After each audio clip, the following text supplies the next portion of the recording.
What's up, y'all? Welcome to the Soccer Comic Rant.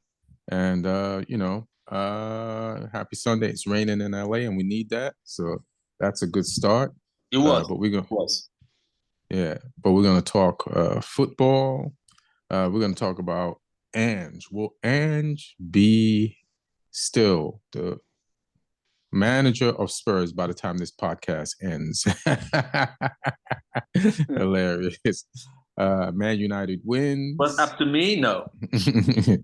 Martin says no. We know, Martin. We know. No, he will be, but if it was up to me, he wouldn't be. But he no, I understood you 100%. Yeah.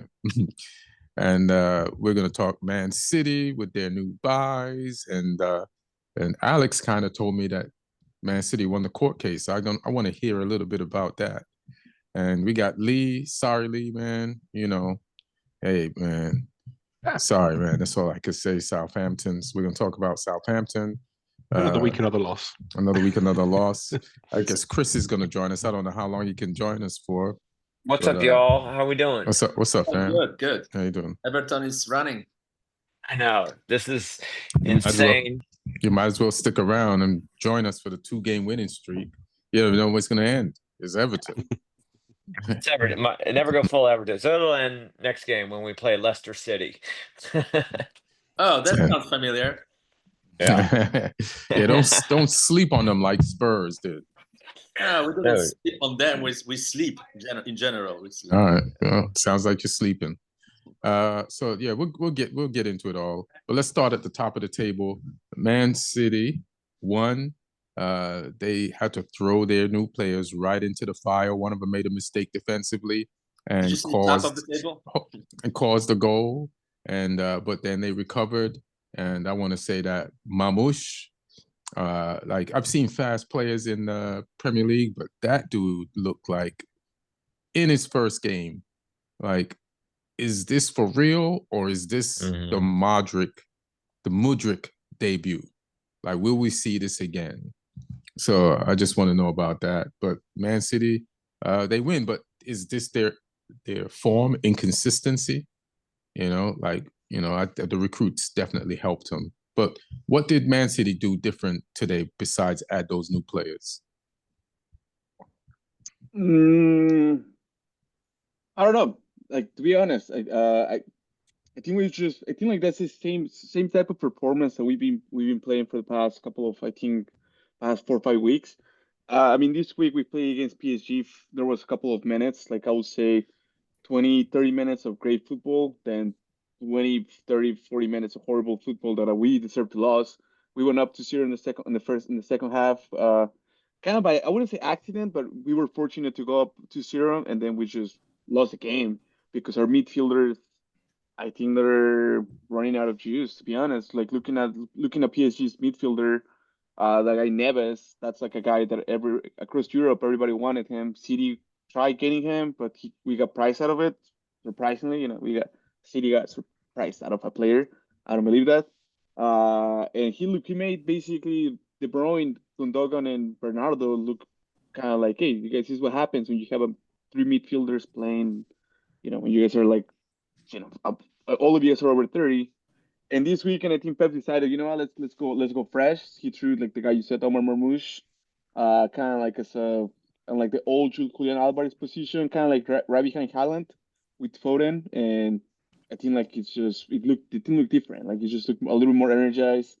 Also, Nunez was running and kind of like going into the. I don't really understand like the formation because like Guardiola and Nunez were doing what kind of like inverted wing backs that like Guardiola likes to do, but I don't know. It was interesting, and I think I do feel like Neil's not here today, unfortunately, but I think like City deserved the game. We had plenty of opportunities. That second goal, obviously, the goalie messed up on that one. But besides that, I think like City had a really good game overall. You did deserve the game, and you won the podcast derby between Man City and Chelsea. And Neil has been trying to. I feel like normally I'm right about players, and I've been feeling like Sanchez has been a good goalkeeper, but Neil put a stat about Sanchez and Kepa in the thing, and Sanchez has made way more mistakes than Kepa in way shorter amount of games. And if I never thought Kepa was good, I can't think that Sanchez is good. Like, my eyes have definitely been lying to me as far as but I feel like Sanchez's errors are playing out the back. They're not goalkeeping errors. I feel like Kepa's errors were goalkeeping errors, and Sanchez's errors are, I'm going to be this progressive, modern goalkeeper type of errors. So I don't know if that makes a difference, if anybody wants to, like, I don't know, get in on that. That Haaland goal was a goalkeeping error. He's completely misread the situation. That one was. Yeah. Well, he did have some good saves through the game. You know, there was like 2-3 blocks that he had that he yeah, I get people being upset about when the goalie messed up, but it's kind of like the City, the City right back. Like, he made a mistake, and you move on. Like, players make mistakes, you try to come back. You cannot pinpoint a loss to like an error, because he had another 3 blocks. He had another 3 saves that they, or a different goalie, maybe those go in and stuff. So I don't think it was all up to him the reason Chelsea didn't win the game, or Chelsea didn't, they lost. I was really disappointed in Chelsea's performance, like, just based on how they've been playing and watching them grow this season. I thought, all right, after the first game this season against Man City, this is your chance. And I thought they were at least going to get a point. Did this game go the way any of y'all thought it would go, or differently, or the same? No, I think at the end of last episode, I was like predicting some kind of like Chelsea showing up, and they did. I mean, Chelsea had the one early goal because of the error by the keep and just kind of like the fluke of it all. But Man City just pounded them. Like, it, honestly, like, I was surprised to see. I wanted Like a more even match. Lily Phillips. Yeah.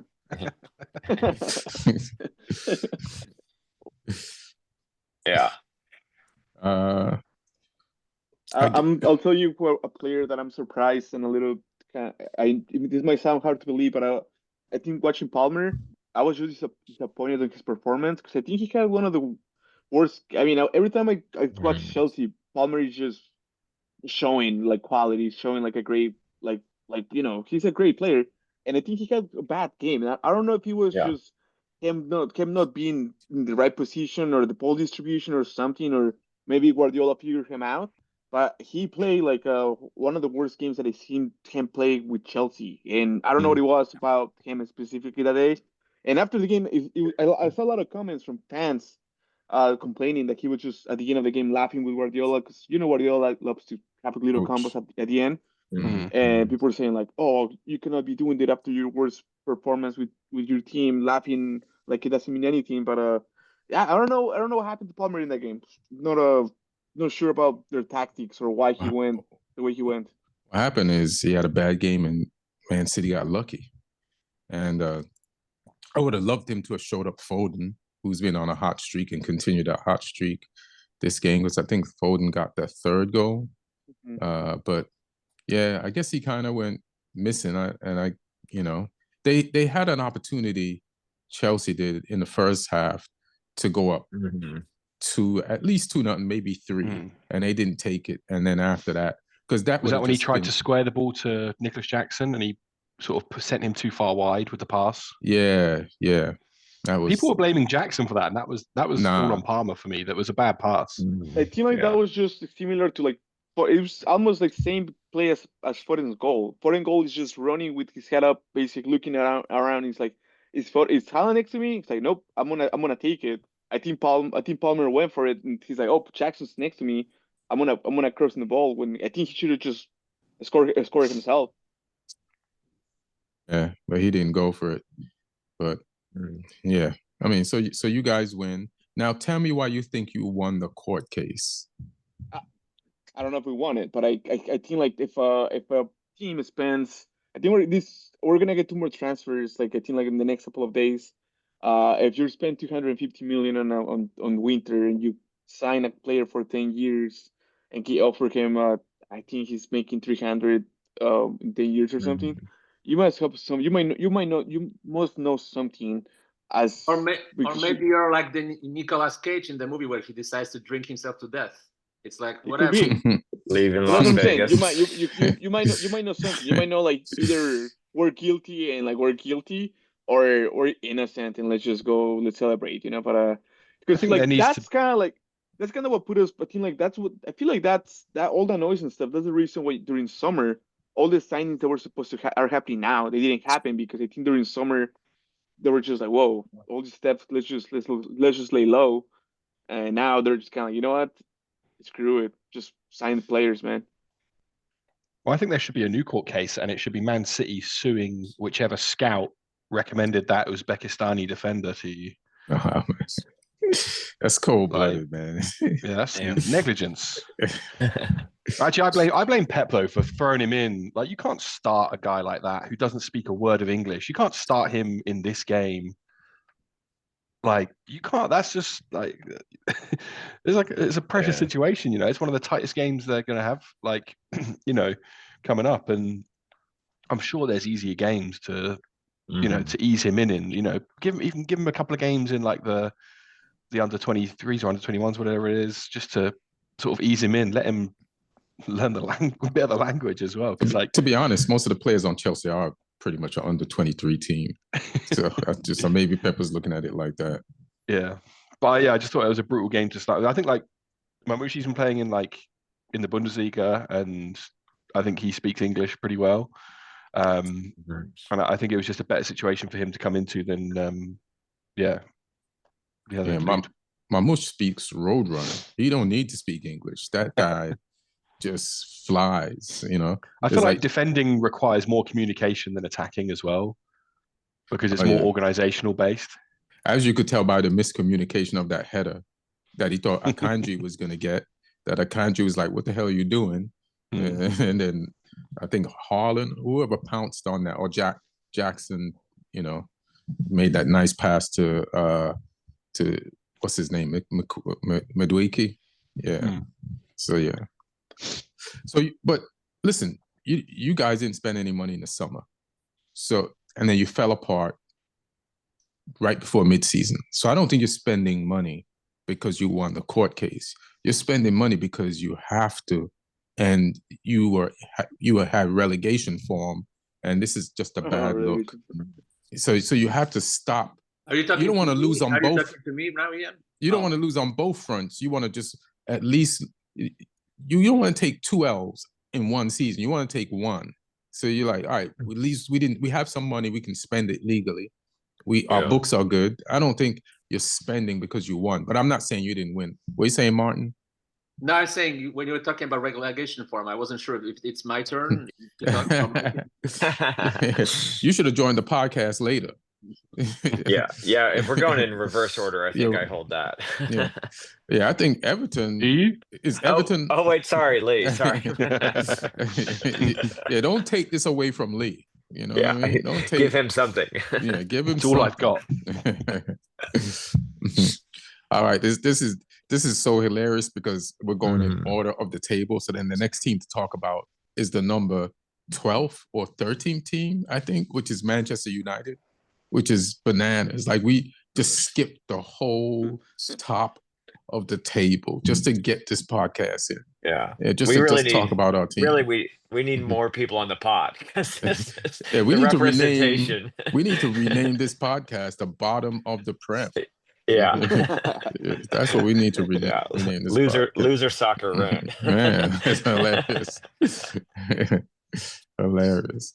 So yeah, Man United, I knew playing Bournemouth last week was going to be tough. So I wasn't surprised when we lost, but I did Brighton, sorry. Was it Brighton or Bournemouth? Bournemouth a couple of weeks before, yeah. Oh, I'm sorry. All the losses to the B teams kind of blend. My bad. You got stripes and you beat us. You confused the shit out of me. And your team starts with B. All right.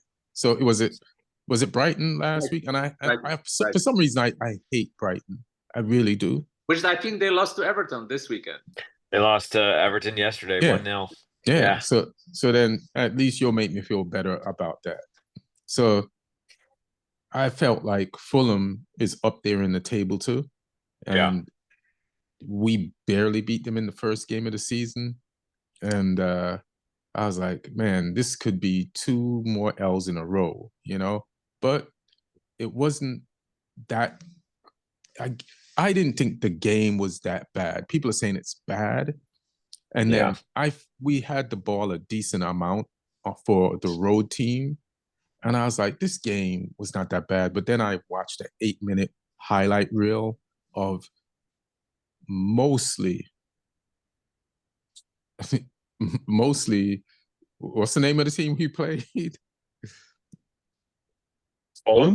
Fulham just teeing off on us. Like, Iwobi had more shots than us. You know what I mean? And then, so our only highlights were, we had 3 highlights. We had the one where we had the deflection goal. Then the other highlight was Collier saving the ball off the line. And then our other highlight was an offside goal we scored. so like, those were the Man United highlights in a game versus Fulham. That's where we are, and that's where we at. Yeah. But we won, and I'll take it because, listen, I like seeing fight in the midfield, and even if we win the ball and lose it back, I like to fight to win it back. So I like witnessing that type of stuff. I like, what Leche's goal, and not just his goal, but how high he was up the pitch to win that ball. I noticed Maguire was high up the pitch on some times too in the second half. Like, we really put it to them in the second half, even though we didn't get any shots out of it. And so we kept the ball in their half. So we didn't have that second half dip that we had against teams, that we had against Brighton last week. And, for a team, and we've outplayed teams before and gotten shots on teams and lost. So I'll take this win. There isn't much to say. I'm just glad that Collier is getting integrated into the team and that he's doing stuff to help us win. He saved you. He saved us. Yeah, Collier saves.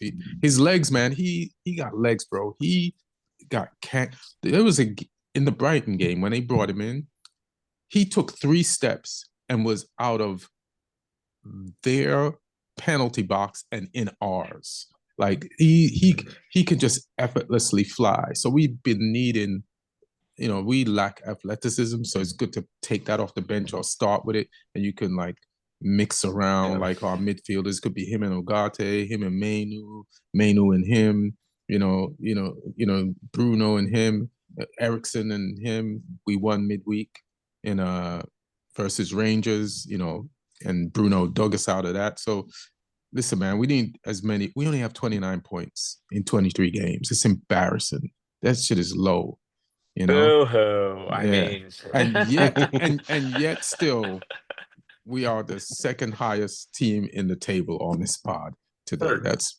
the third. Why, you're above us? Chelsea. He's not here. He's not here. Yeah, but he's a regular. It's just, it's funnier that we're second on this pod right now. Ian, are you, like, in the wake of Amorim's comment last week that this is the worst Manchester United team, are you feeling like that's still true after today? But that's not what he said, and that's what pisses me off. Like, everybody in the media knows what he said, but people in England, the media, likes to take the worst. How could we sell these clicks? Like, you guys work in the media, you have to know what he meant. I'm in America. We call this game soccer, and I knew what the hell he meant. You know what I mean? Like, I knew he wasn't throwing his players under the bus, because that's not his style. He hasn't done that. So why would he go from not throwing one player under the bus to the whole team? He says you can't win games if you don't have your team. So he was saying he just replaced Ten Hag, and he has a worse record than Ten Hag. So he's the worst coach, basically, in Man United history, the record. And he was exaggerating.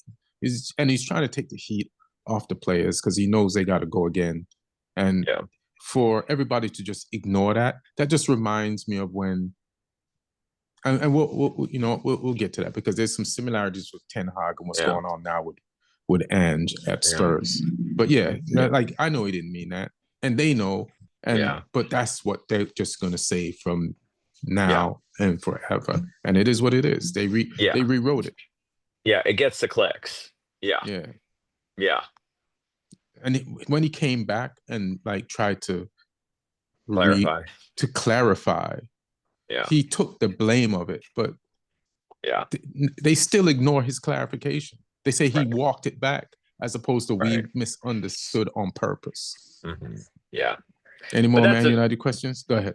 Yeah, that's the media is going to do that. Whether it's Ruben Amorim or, you know, some U.S. president, I'm sure you've heard of them. They love putting slop out in the media. So, yeah, you know. Yeah, as if we're not doing bad enough. We don't, you know. Right. Are you talking about Man U or America? We're both on the same level right now. Yeah, 12th in the table. Yeah, question for you. Like, what will make you happy with this? Like, with your window, like the transfer window. I keep hearing Rashford is gonna be loaned, and maybe you guys get rid of Garnacho, and maybe you guys get somebody else. Well, for you, what will be like realistically, what will be like? What will make you happy? Since we're not using Rashford, it'd be cool if we could get a loan for him. I don't think anybody's going to buy him. So that would be cool to get Rashford out. And it would be cool to also be able to get Dogru or Doru. I can't pronounce his name right now. I got to look at the spelling. It's not that complicated. I just can't see it right now. But if we could get him in at left back for we just got ripped off price because I think it's lease. They're trying to fleece us right now, and we ain't trying to do that. So we could get him in, you know, or get Alvaro Fernandez, who's changed his name. He said that I was watching him play in the highlights for the Champions League midweek, and he changed the name on the back of his jersey. But he's our ex-player, and we can get him for a decent price. I'll take that. Listen, I don't expect a lot of movement. We don't have a lot of money. We're trying to rip off the city of Manchester and con them into building us a stadium. So, you know, I'll take that. But we got rid of Anthony. We loaned him out. I don't think we can afford Garnacho. Keep him or sell him. You could sell Garnacho if you have to next window in the summer, but we can't afford to lose that body right now. Any more Man U questions? I wish you good luck on the Dorgu guy because he paid like 40 million for the guy that made the mistake, so you're gonna have to pay double for him. Hilarious. That's the only thing you've ever pronounced better than me, Dogru. So let the record let the record state that. All right, so we're going down the table, and Martin, is Spurs above Everton or did Everton? Still. Barely. By like a point. By like a point and a goal. I think we have one game to play, so that will change soon. Although the next game we play Man U, so that would be an interesting game. Oh, your next game is against us this weekend coming up? I think so, yeah. I don't know. I look at this. So I know you just came on because you wanted to brag about posting that Anne should be out and how many likes it got on Twitter or X. And also I want you Instagram. I'm not on X. On Instagram. But I also I want you listen. When I thought of any game Spurs was gonna win, because I get it. Spurs got a lot of injuries, you know? And I acknowledge those injuries because I acknowledged our injuries last season, which nobody wanted to. I don't to entertain, but Ange did say that the team is in a better place this year than he was when he got there, and this is why I do believe that, because no, it's not. It's not, and it isn't, and it is. The players that you got, especially those young kids, like every one of them got class. So you got those players plus the one that's injured. So whether Ange stays there or not, I feel like your team is better overall. The place on the table is not, but like your squad depth and your starters and your squad players have been upgraded to like quality players. Like you know, Timo Werner, that's a questionable thing. I would never argue with you on that. But he's back to the MLS. He's going to New York Red Bulls, I think. You hope. No, I think it's already a done deal, pretty much. You're praying. You're praying as hard as LA plays for that happens. Yeah. But that's my take on Spurs. You tell me how you feel about the game and how much you. I did disagree. I think we're in a very bad place right now, and I think it's mainly because of our manager and his stubbornness not to adjust. I listened to Rio Ferdinand after the game. I mean, all the pundits are very careful to not use words that are like big words, because Angie is a very likable character, and he'll be around for a while. He is a likable guy, and the pundits like him because he's good to the media, and they feed off him, in that way. So the media are nice to him, much nicer than to many other managers who are way more successful than Angie. But even Rio Ferdinand said that when you have injuries and you have a bunch of unproven young players playing on different positions, then you have to make adjustments in the way you play, because they're more vulnerable to make mistakes in that system, and you have to be able to adjust. You also are not playing well as a team. I'm talking about Man U, but you got a clean sheet today, and that's why you won. You got a clean sheet. We haven't got a clean sheet in a long time. We're making terrible mistakes. That are. Well, first of all, I mean, Alex, are you sure you're not playing on the right side in our team? You look like Pedro Porro, kind of, But I've been told that before. He does. Yeah. He does. It feels like you might be playing secretly for us, and that's why we're leaking goals. But Martin, aren't you willing to concede injuries play a factor in all this? I'm not saying like. Yeah, but I'm saying, yeah, I do. They play a factor, but then you have to adjust and change the system, change the way you play. You play safer, and you try to get. You had to make adjustments even before you were injured. Yeah. For the games that you were winning. You know who else has got a bunch of injuries right now? Who? Bournemouth. They got like 8 players out.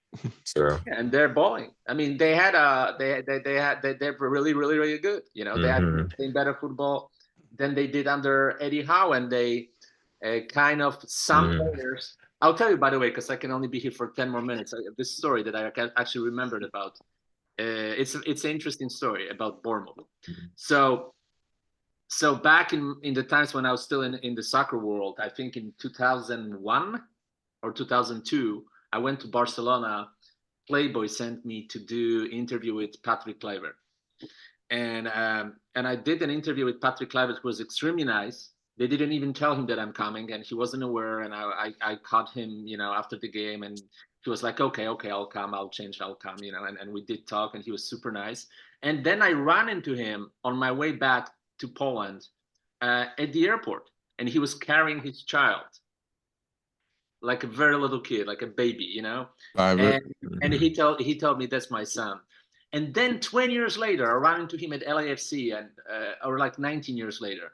And that's the kid that is now scoring goals for Bournemouth. That kid that I saw, he was like 7-8 months old. And when I met Patrick Kluivert at the airport in Barcelona, he's now completely rejuvenated at Bournemouth, because he was on a bunch of other teams like Roma, I think Valencia probably. He's at Leipzig.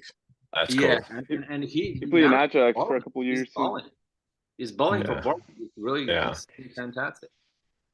Martin, I'll just say one thing. The stat that makes me agree with you on Ange is Spurs has 46 goals. 46. That's second in the league. But they've let in 37 goals. Like, you can't be 15th if you scored 46 goals. Only Liverpool has scored more goals. Not Arsenal, not Nottingham, not Man. You know what? Man City has more goals than you after today. But that is just crazy. Like, you can't play in the Premier League and not play defense, or not fix it, tweak it, or do something. Team defense. It's a team defense, because if you look at especially at the second goal, Porro doesn't get the guy. He just moves forward. Nobody's really supporting him. Nobody's coming up to block the shot, and he just pretty much walks in and scores the goal. It's a terrible communication. It's a team defense. It's not even individual mistakes that also happened in previous games. It's a team defense. It's what you teach at practices. That's what you train. You train certain defensive schemes, and the best coaches, the best teams, they know they have those schemes. And sometimes you make mistakes because human are only human, right? But you have to have those schemes that it looks like they don't practice anything defensively at Spurs, because they do have interesting way of playing offensively. One touch, two touch, to the left, to the right, center. Like they have a bunch of different ideas how to attack, but I don't see any team concept defensively. And I'll tell you one more thing. From me being close to professional football in my 20s and late teens, and being around teams and managers, I will tell you one thing. Whenever you talk to a professional footballer, if there is a lot of injuries on the team, that's also on the manager in a lot of ways, because that something is not right with the way they train. That something is not right the way they train. Nobody's training right now. That depends on the type of injuries as well, though, because if they're impact injuries, you can't really avoid those. If they're getting lots of muscular injuries and things like that, then it practices, training methods. Practices, not game. So Martin, every time Porro doesn't run back to defend, he's just trying to avoid being injured.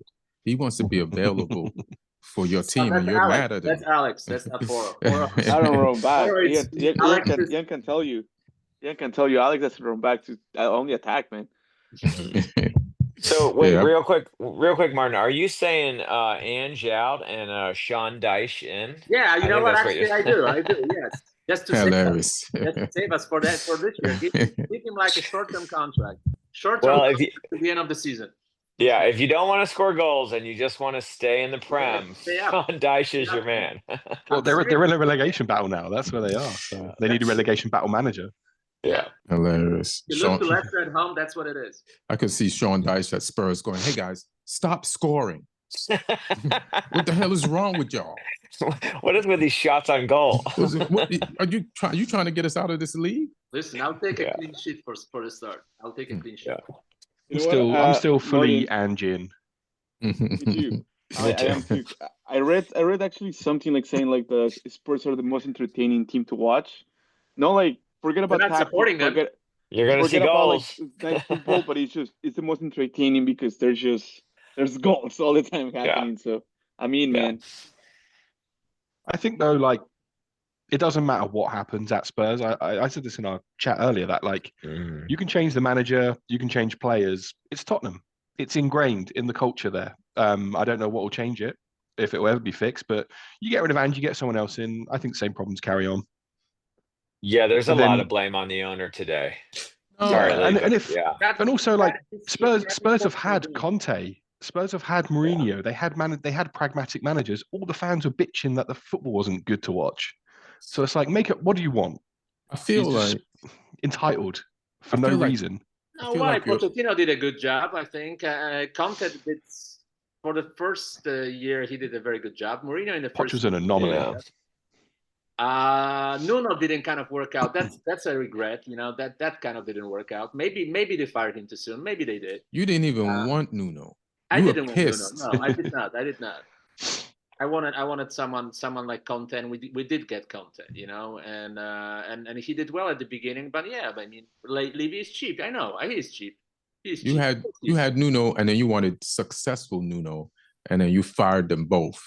We fired him for Conte, So that was a gamble. It was a good gamble, to go with Conte instead of Nuno. But I'm sure most of the fans will take Nuno back right now. I'll tell you that. Where Nuno wouldn't go back? Spurs. Yeah, I don't blame him. Also, like managers like Nuno's doing a good job at Forest, but it's the way Forest is set up. Like a manager doing well at one club where expectations are at a certain level doesn't always translate to other clubs. It's why it's always a gamble. Like at Forest, he can play on the counter, and it's there's different level of expectations from the fans. Spurs fans need to change their expectations and acknowledge the sort of club they are. I think that's the first season where we're actually playing like this, to be quite honest with you. We're always in the Champions League battle for the last 10 years. So then why get rid of Ange? I mean, I feel like we have to almost relegated. That's why. You know what, Martin? Hey, buddy, one of us. Martin, I do stand by. I do think personnel-wise, your club is in a better place. So if Ange is talking about like next season, right? if you change Ange to a coach, right? If you get a coach that's who's about the defense as much as he's about the offense, and then you could maybe not score as many goals, but cut down definitely the amount of goals that go in. I think with this squad, you could do some damage in the league and start competing for those places that you were talking about. So, in the championship, maybe. And the player in the championship. The team is not hilarious. Bad. The team is not bad. It's not bad. And I think your players are like, would have one more year of experience. So whoever's coaching the team next season, if you guys pick the right guy, this will be a good job for a coach next season. Yeah. For sure. Who's and who maybe we should look into the Bournemouth guy. We should maybe look into this guy. Why would he go to a worse team? Huh? Why would he go to a worse team? Because he'll make more money at Tottenham. I mean, he will when he gets fired after 4 months and you have to pay him out because your fans are expecting a level of football that he can't deliver. From you guys, and he did well. That's a good story. And then Areola could be your Nuno. Could be. You never know, man. You never know. Hilarious. So we're going down the table. I guess it's Everton's turn. Yeah, right behind Tottenham. Right behind Tottenham. And you're out, Martin. Good cameo. Thanks. I appreciate you pulling up. Mine. So what up, Everton? You got 2 wins in a row. You beat 2 teams you weren't supposed to beat. Yeah.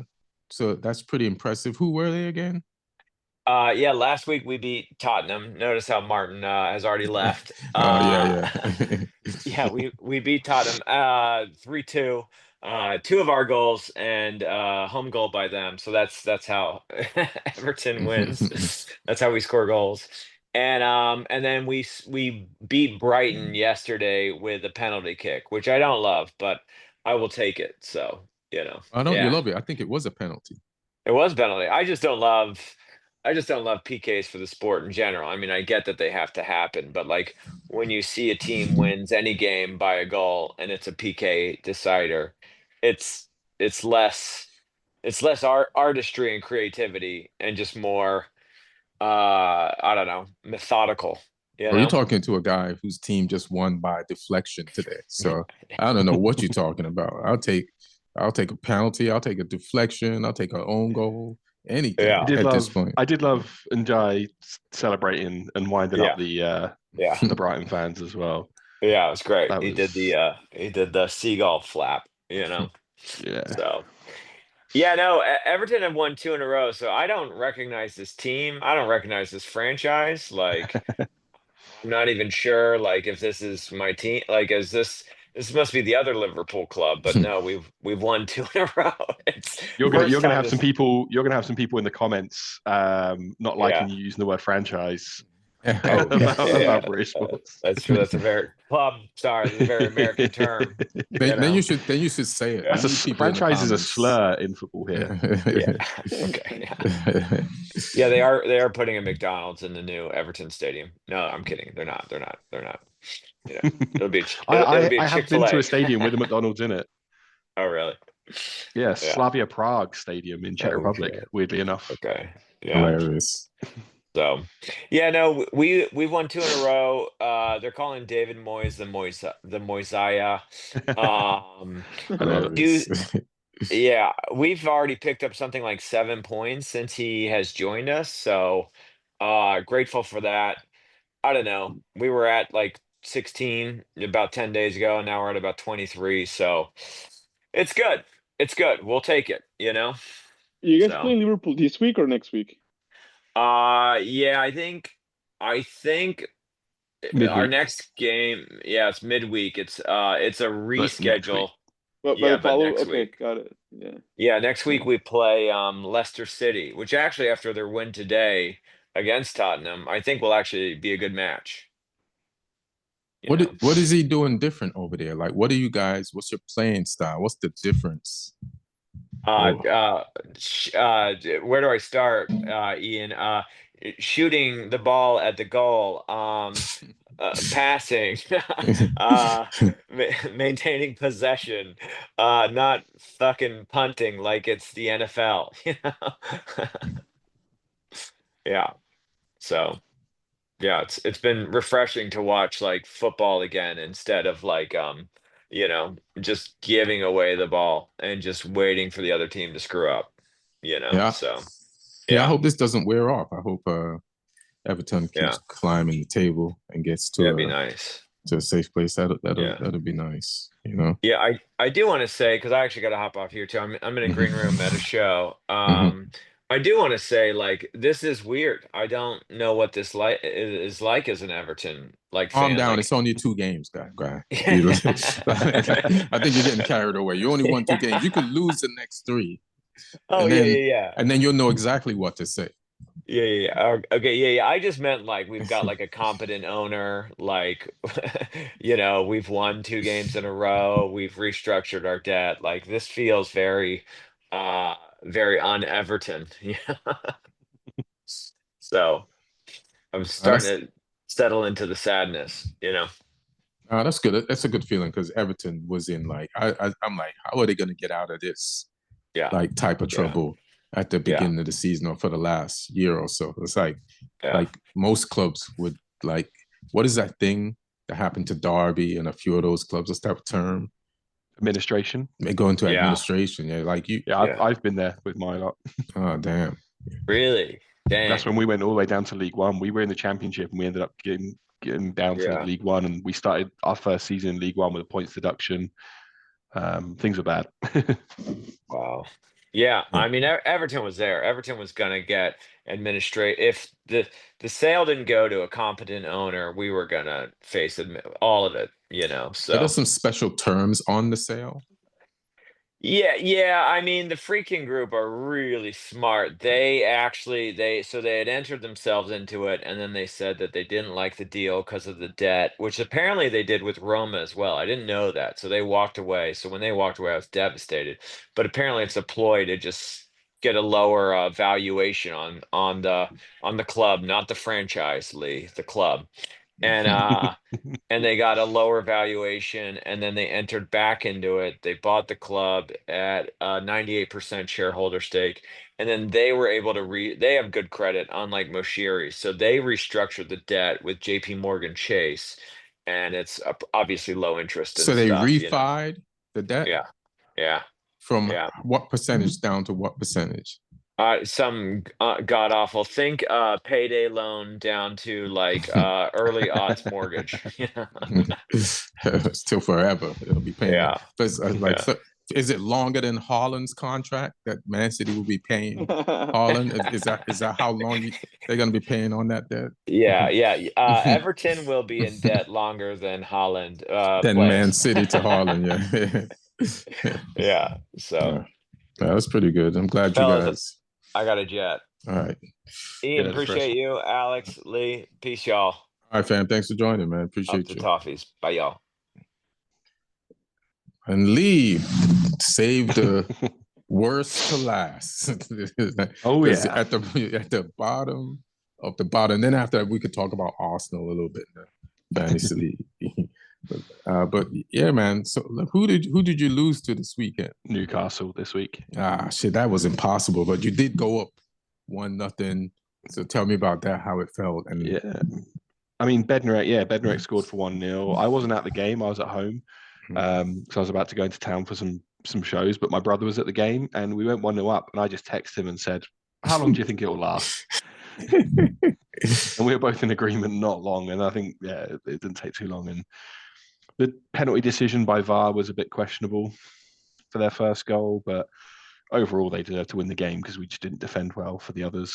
And I mean, their third goal was criminal when Tonali just ran through. Like we played with 3 centre backs, and at one point, like one of them was just way over the side of the field, Harvard Bellis, and there was a massive gap, and then no one from the midfield tracked Tonali's run, so he just walks through the entire gap that was there and then just went through and scored. And we just can't get away with defending like that. It's criminal. It's so we deserve to lose that game. But Yeah, there were spells where we played well, but like it's just our luck. Like Kamaldeen Sulemana came in recently and started playing well for us, and then he's injured. Oh, he's injured now? Dibling's injured. Shit. So I'm sounding like a Spurs fan now. But no, it's just, yeah, I mean, even with all our players available, our squad isn't really good enough to stay up. So with injuries, it's even worse. Ramsdale was out as well in this game. He's been injured a lot. Who? Ramsdale, surprisingly. Yeah, he busted his finger earlier on, which was obviously, not ideal for a goalkeeper. This is something different now that he's got going on, but yeah, it is what it is, and yeah, we're just not good. But I'm just used to it now. Damn, you sound resigned, but I guess this is what I would do too. I mean, shit, I'm kind of doing it for United. I'm just like, I'm optimistic today just because we won, but that it doesn't mean anything. We made a signing though this week. Oh yeah. Yeah, Albert Gronbach, who is a Denmark international. He was playing previously. Is he a football player? Yeah, he's international. But he played really well for the Norwegian team that you played in the Europa League, Bodo Glimt. Mm-hmm. So he used to play for them, and he played really well for them. And then he got bought by Rennes in France, and it just hasn't worked out for him in France. Mm-hmm. So he's joined us on loan for the rest of the season, I think, with an option to buy. But so yeah, we'll see how that goes. But he's an attacking midfielder. Is that what you need the most? What do you need the most? Score everything. We need everything, apart from a goalkeeper, because I like Ramsdale. Right. So yeah, I mean, yeah, anything. I guess it's something different. So, and you guys bought Ramsdale, right? Yeah. So the poor guy gets kicked out of Arsenal, and then you guys give him a reprieve, and then he's going to end up in the Championship next season. Mm-hmm. Like so far out of England's number one spot, and I still he'll get a transfer. Apparently Newcastle want him, and a couple other clubs if we go down. Okay. Which I don't think he should be allowed to leave if we go down, because he would at that point would have relegated 3 clubs. Well, not relegated, but been around, because he was at Bournemouth when they got relegated from the Premier League previously. He was at Sheffield United when they got relegated from the Premier League. Damn. Yeah, he's just got him on the resume. So he's going for the hat trick. Yeah, he's an anchor that drags teams down. That's messed up. I didn't know Ramsdale had that relegation stigma history attached to him. That's bananas. Yeah, but yeah, I mean, I don't know who's going to stay, who's going to go. Kyle Walker-Peters might be off in this window. Galatasaray sniff him round, but they're doing that typical Turkish club thing where we say we want this much and they offer 5% of that number. So we'll see how that negotiation goes. But so he might go in the January window. Yeah, right. He's out of contract in the summer, so we should just try and get some money for him, because it ain't going to make a difference now. Why doesn't somebody in the Premier League? A lot of teams in the Premier League could use a Walker-Peters. Like even Everton could use a Walker-Peters, and they could probably pay more than Galatasaray. Somebody does. Yeah. We could talk about Arsenal and who did they play this weekend? Wolves ruined our chance to enjoy Arsenal fan TV this weekend. The Wolves, you stink. I'm watching the game I was watching, and in the top right, they show the scores of all the other games. They flash up.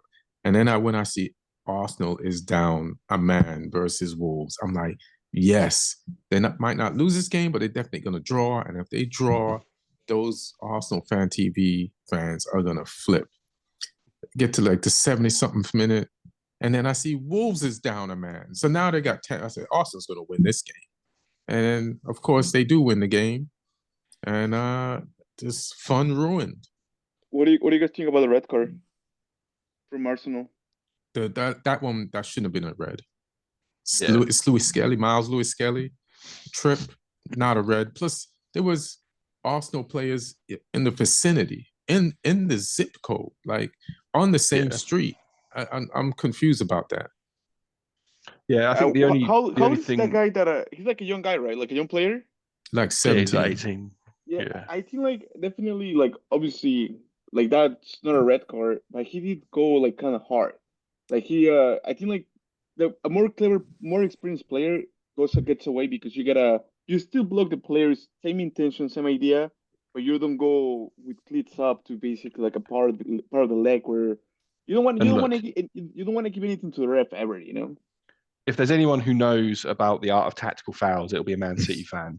So Rodri's that's what I'm saying. made a career out of doing that. And Arteta basically Pep showed Arteta like how to do it, and Arteta is basically now getting. Have you guys seen Arsenal now? They're pulling players before they're like during the runs. They're pulling players and stuff. It's genius stuff that they're doing. But that's what Miles Lewis-Skelly should have done. He should have pulled the shirt. You don't Exactly. kick across the ankles because he ended up like catching him with a stud, so like a little bit higher. And I think that's probably what they used to try and justify the sending off, even though I don't think it was. Yeah, I don't think it was a red card, but I definitely feel like it's a little bit more than a yellow. It's a yellow, but it's not a. Yeah. I don't know. I'd explain it. I just think. Oh, go ahead. When you trip someone at that speed, if we can be like an orange card, we should have orange cards. You know, it's like it's not a yellow. It's more than it's in between. Listen, we just stopped one guy from saying franchise. We were not going to let you introduce the orange card.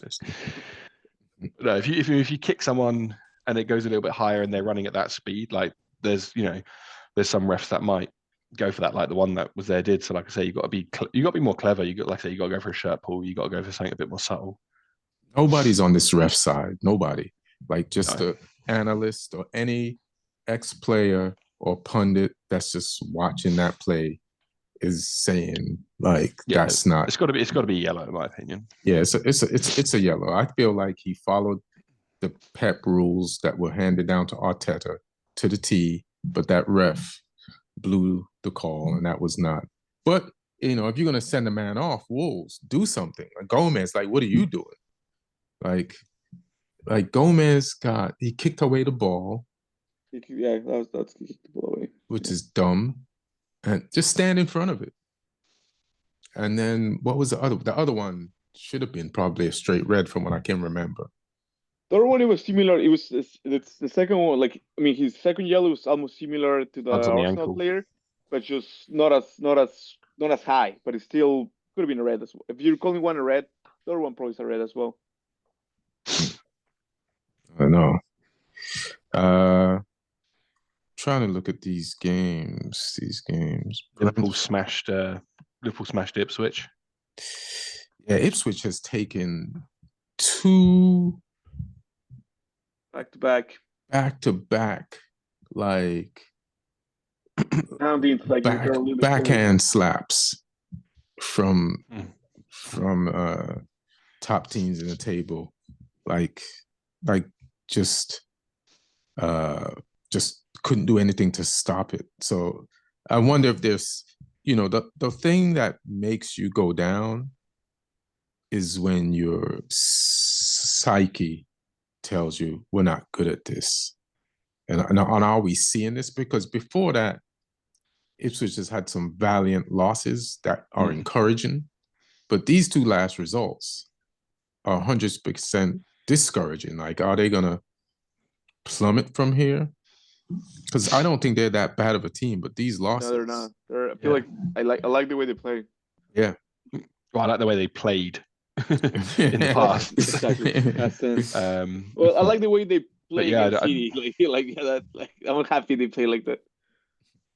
I don't know if teams just figured them out as well and they didn't have another sort of option to go through kind of thing. Because right now it's looking like all 3 teams that came up are going to be the ones going down. So I know Leicester beat Spurs, but it's Spurs, so I don't know. I mean, they go against Southampton next week, so I think we can see a preview of the championship. Ipswich Southampton next week. Mm-hmm. Yeah. What do you want to talk about that, Lee? Or it doesn't even matter? I mean, we're away. We're at their place. We'll lose. Almost certainly. I'm not. He's like, we'll build their confidence back up. They'll get over those 2 But if there was ever a time that Ipswich was there for the taking, is after these two slaps. But it must be discouraging for Southampton. Like, no matter if you win a game now, it's like, so what? Yeah, and there isn't a team in the league that I would back us to say we will definitely win that game. There isn't a single team in the league. Not even Leicester, because Leicester, I don't know how they won today. That is like a David Copperfield magic trick, because they've exhibited nothing. Yeah. When Leicester, it's Tottenham. Tottenham are a gift right now. Yeah. When Leicester lost today and I saw the score, I reacted like how black people do when they see a magic trick. I was like, yo, what the fuck did just happen here? What about the Forest result? Just as like one big result. They went up. Did not see that coming. They got dismantled. Bournemouth put it on them. Yeah. And it's extra embarrassing, like you say, when you see all the injured Bournemouth players sitting in that big open thing. Yeah, just like we could have been. You're lucky we ain't down there, helping to do this to you. Like, I'd keep them up there, even if they're healthy now. I'd keep them up there. They might come back into the team and mess the balance up. Yeah, yeah. I'd say you're staying up there till we lose, even if you're fit. It's hilarious. You know what was funny? I'll tell you. Go ahead. Oh, I'll tell you. It just came back to me when I was looking at the next week games for next week. But City plays Arsenal next week, and I think like basically, I mean, Arsenal's still like in title race, right? Like there's still kind of like people saying like still title race, whatever. No, they're in there unless you could take them out next week. That's what I'm saying. It's a thing that if we go there, you beat him at home and stuff. It's just you give the title to Liverpool. So I don't know if I want to do that, but I feel like I want to do that because I don't want Arsenal winning. You know. Yeah, that's an interesting game. Because is Odegaard going to be there next week for them? Is Saka still going to be out? But you guys, which set of you guys is going to show up? You know what I mean? Like, your midfield is still as old as the Ten Commandments. We might buy 2 players this week, and Guardiola's going to play him with no. It's like Pep. This guy doesn't speak in English. He's never played. It's like, doesn't matter. Put him in midfield. Do you guys have any eyes on any midfielders? I guess like basically, I kept reading that City's trying to get this winger named Cambiaso from Juventus, and part of the deal is to get Douglas Luiz on loan, and Juventus is desperate to get rid of not desperate, but if the price is right for Cambiaso, like insiders are saying that it's going to be a 2 deal, getting Cambiaso and Douglas Luiz as a loan option to buy or something like that. So Douglas Luiz might be able to help you out. He hasn't been playing much I like him for Juventus, but he's from your academy, right? Yeah, I liked him. It's just the problem was just when just like a lot of players, right? Like they wanted game time, and he wasn't willing to stick around and see these bench, you know. When Pep won today, and he was talking to Cole Palmer, he's like, "So you wanted playing time? How did that feel today?" See, we beat you. Like, you've been doing good, but you could have had a piece of a treble. It's a tiny piece. And if there's any topics, feel free to throw them out. But how do you guys feel about the Champions League format? I do feel personally that it's pretty intriguing. Like this week, it's normally by the end of the last week of the games, I feel like everything's decided. But I feel like right now, City might not qualify. Wait a minute, are you still in Champions League? We're still in Champions League, yeah. Like if we don't win the game against I forgot who. Yes, exactly. We're out. Yeah. And also mathematically, we can still be out if all the other teams win by goal difference. We might not. I don't see it, but also this is such a weird City season that I don't know if what will happen. And that's midweek this week, or is it? It's this week, yeah. This week, like all the Champions League games, the draw will be I think on Thursday or Fridays, like when they do the draw for the next round. And that's exciting. I can't wait to see if City doesn't make it or not. Like, how about I do this? I want City to beat Arsenal, but I want City to get knocked out of Champions League. Yeah. I'll do that. You got anything before we go into fantasy league, Lee? No. Just been, like I say, just worn down into pessimism. No. I'm sorry, fam. But I'm trying to think if there's anything else notable this weekend. I mean, we covered the main bits in there. Newcastle surging, Chelsea disappointed, Bournemouth pulled off. They really outworked Forest. Like they were at it. And Forest is a very dangerous team to play because they play on the counter in Bournemouth.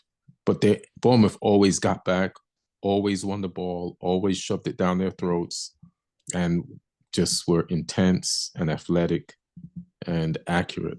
So they definitely. Villa had a tie versus West Ham. Like West Ham in the second half basically said, we're the real Clareton Blues, and we're going to prove that in your house. Like they really dominated Villa. And even though Villa started the game and it looked like Villa was just going to blow them out, that second half, and that's good. It's like, what's his name? Graham Potter is like, I'm going to show this league. That Chelsea shit, that was Chelsea. Like this is, because Graham Potter's at West Ham now, right? Mm-hmm. And I think they've won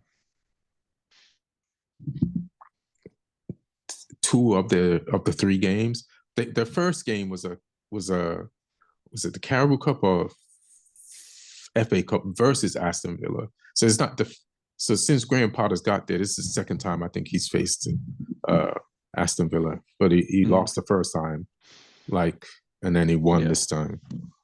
So yeah, but that was in the FA Cup or the Carling Cup, I can't remember.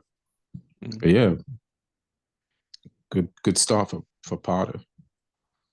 You want to do fantasy league, or anybody else got anything they want to cover? I can go in fantasy. All right.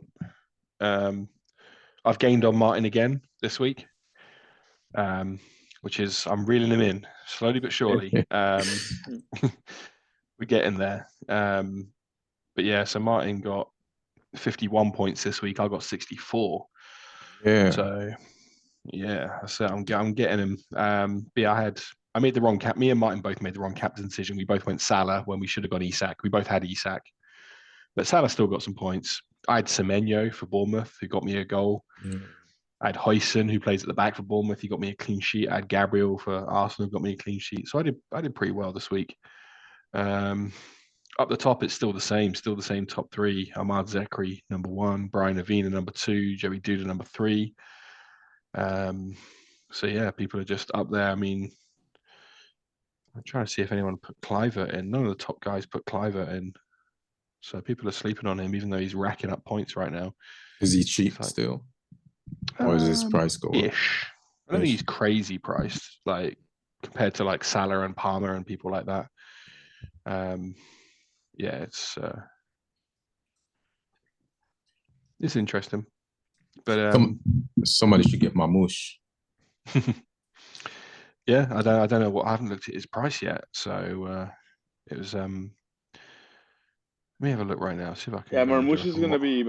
I have a lot of faith in Marmouche. I think he's gonna be a lot. Yeah, like he was offside a little bit, and he doesn't have to. Like he's that fast. I feel like Kyle Walker went away, and they got a younger version of him to play forward.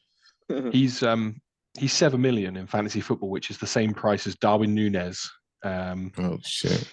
And only slightly more expensive than Cunha and Højlund, who are both like 6.9. Who doesn't have Cunha? Is Cunha a high price? Is 7 million? Cunha's 6.9, but I mean, he hasn't done anything for like 3 weeks now. Ever since he swerved that ban, he's not really done much. Right.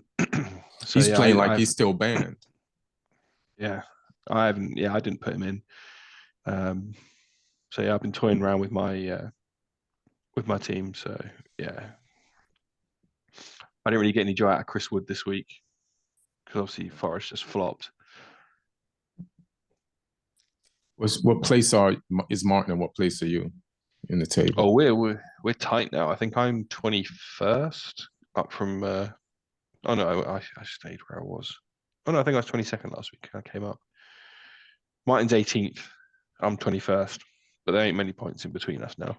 Yeah, reel him in, drag him down, step on his head, and pass him. I'll get him. You'll get him. Anybody want to plug anything? When is Louis gonna be at that club in Palm Springs? March 8th. So he plays at this club. It's called the Art Gallery. Is it called the Rock Gallery in Palm Springs? It's like 40-seater, right? Mm-hmm. And then all of a sudden, yeah. And Louis, how many shows? Louis gonna do? Two shows. On what night? Midweek or on a Saturday, March 8th. And how did that happen?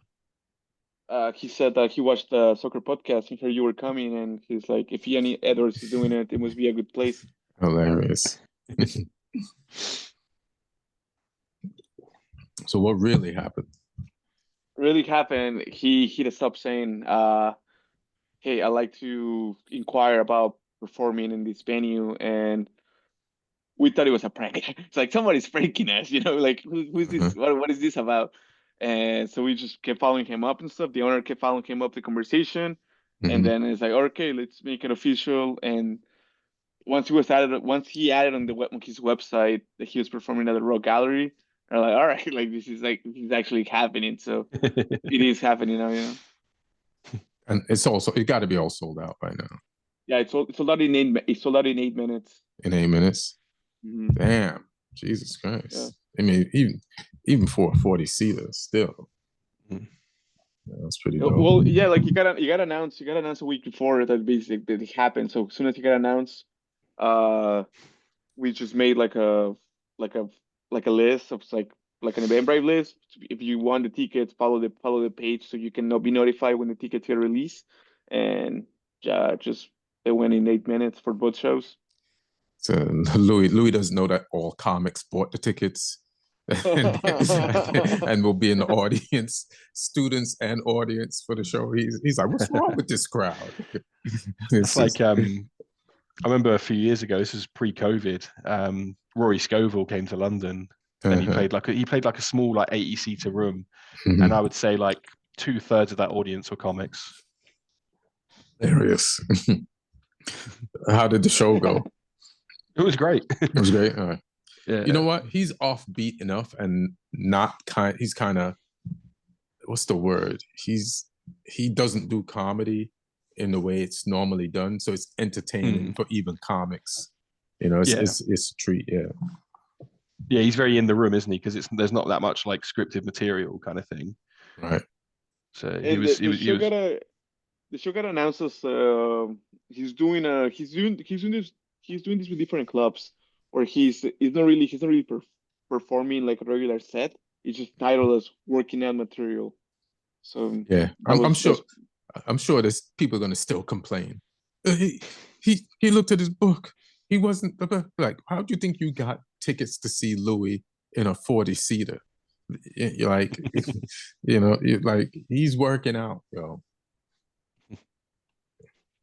But that's dope. That's good for the Rock Gallery because that's you guys' regular club up there. That's where they do their open mics and get their stage time. So then maybe they'll make more people want to come there. After the show, normally for those open mics we get we get like a number of 10 to 15 comics. The next open mic after Louis got announced, 20-something, I think 27 comics came through. Like they're driving from San Diego. And I was like, you're not going to get on the Louis show if you're coming up to the open mic, man. Shit. Louis might not even need an opener. None of y'all might get on the Louis show. Yeah, no. It's like, that's all up to him, so. Yeah, it's up to him, yeah. Sometimes he just goes up without an opener. Yeah. But that's going to be fun. I hope you bought your ticket, Pedro Porro, because it sold out. I couldn't get one. All right, that's dope. You got anything you want to reportly plug? Now I got a solo show in London, but it's tomorrow night. Like I'm running like a longer set, so by the time this comes out, it will be I'll put this up tonight. I got to put it up tonight. If anyone's listening in London, it's a 6 p.m. show as well. It's the early one. At Top Secret Comedy Club, which is like it's one of the best clubs in London. But like for solo shows, they give you like the 6 p.m. slot, so it's before the regular like house shows. So yeah, I'm on at 6 p.m. there doing a longer thing with my solo show. So yeah, if anyone is listening to this and manages to hear it in time and is in or near London, yeah, just come along. Yeah, pull up before it sells out. I have not sold as quickly as Louis. It's hilarious. It's time. It's time, y'all. I might as well also plug in Ian Edwards is coming to the Rock Gallery doing a Friday and a Saturday show. What's the date on that again? I should know that. It's your show, man. You think I remember? No, I think like it's, you know what? All I know it's like same weekend of Man United, Man City. It's like the same week.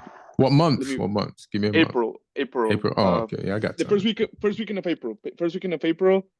But now I got people out because people that I know you guys don't believe this, but there's some of my friends I play soccer with. They watch the podcast. Like the guy that recognized you. Remember the guy that recognized you? He's like, I've seen you before, man. Hey, we're Lee, super hilarious. But Ian got recognized at Palm Springs by one of my buddies. He's like, hey man, do you play for Arsenal? And he has like, nah, like you look familiar, man.